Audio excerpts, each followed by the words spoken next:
I was so touched by the president. If any of you saw it on TV, I was very proud that he made these recommendations, some of which I have been advocating in this campaign for. We lose 90 people a day to gun violence. But does Hillary still have to be worried about Joe? Finally, there would appear to be serious cracks in the Democratic establishment just in time for Republicans to use for their advantage heading to Iowa. A stalwart of the party now sorry he didn't go head-to-head with Hillary for the presidential nomination, and the leader of their party being taken to task for comments some say proves she's not in touch with the left and maybe needs to consider another line of work. We're about to make sense of it all, add a few more issues to the roster in this edition of The Political Animal. From the left, having provided strategy services to organizations such as the Democratic Congressional Campaign Committee, founder and CEO of New Blue Interactive, Taryn Rosenkranz. From the right, veteran political analyst, strategist, and never an apologist, though he will apologize if he picks the Redskins over the Packers. Whew. Ford O'Connell, thank you so much for joining us. We'll get to that momentarily. All right, Taryn, I'm going to begin with you. Joe Biden, he regrets taking a pass on the 2016 presidential race. Wait a minute. Is this a good idea for him to say this out loud, knowing what's going on right now? And second of all, could he still be lurking in the weeds? I don't think that Joe's still lurking in the wings, but I feel like the truth about Joe is that everyone loves the vice president because he's just honest and he speaks his mind and he really speaks from the heart. And I think that's really what he's feeling. And so he said that. You know, I don't think that means he's planning on jumping in at this point, so close. I just think that this is something that he was saying. Ford, what does this say to you, and how can the Republicans use this to their advantage, if indeed they can at all?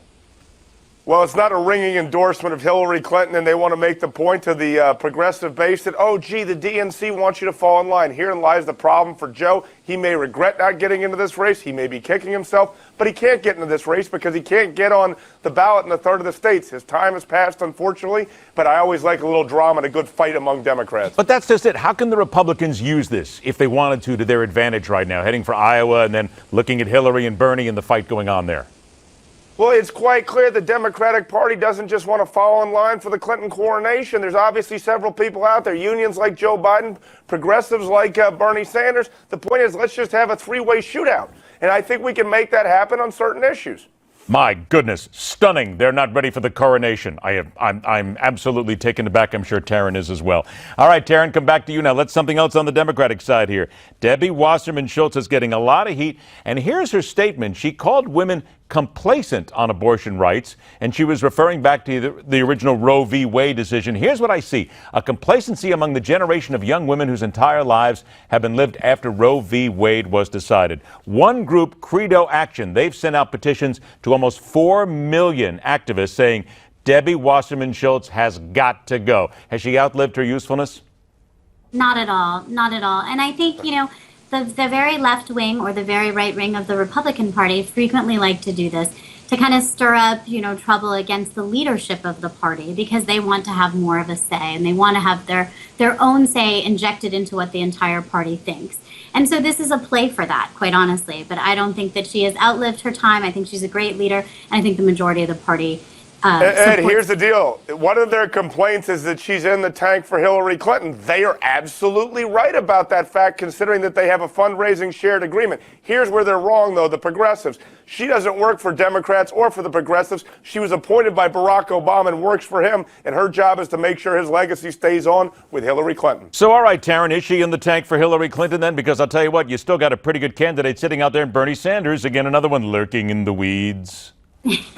I think she's the head of the Democratic Party, and she's doing what she can do to advance the Democratic agenda, and that's her number one priority right now. All right, let's talk about. I don't think she's in the tank for anybody, but Democrats. Okay, all right. Well, we're gonna put the tank aside for just a moment here because there are some people like Ford who believe that. Let's talk about something on the right here. This is interesting. Ford, to you, Marco Rubio, a 30-second ad titled "Faith." Now, he met with his Religious Liberty Advisory Board on Wednesday, then came out with this ad that has raised an awful lot of eyebrows. Here it is. Our goal is eternity, the ability to live alongside our Creator for all time, to accept the free gift of salvation offered to us by Jesus Christ. The struggle on a daily basis as a Christian is to remind ourselves of this. The purpose of our life is to cooperate with God's plan. To those who much has been given, much is expected, and we will be asked to account for that. Were your treasures stored up on earth or in heaven? And to me, I try to allow that to influence me in everything that I do. Ford, this will certainly speak to a large amount of the base, but was it a smart move? Because some people are shaking their head going, maybe you went too far.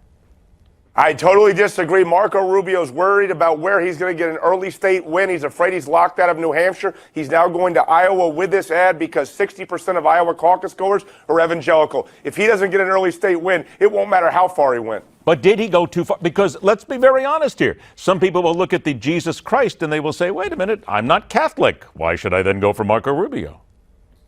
Well, guess what? The voters that we're going to get are going to be some form of a Judeo-Christian ethic, and they're going to understand that. And frankly, Marco Rubio is the most electable thus far of the Republican candidates. He's pulling out every stop because he doesn't have the momentum he wants right now. Taryn, 30 seconds here. Is it possible, though, because this is a very faith-based commercial? Let's face it, there are faith-based people on the left side as well. This will speak to a large group. Do you think it was a good idea?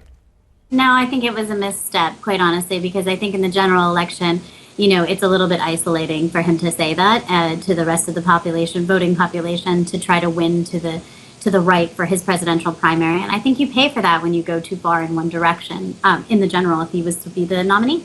We are going to find out. Ford, to you, 10 seconds. Are you really picking the Redskins over the Packers?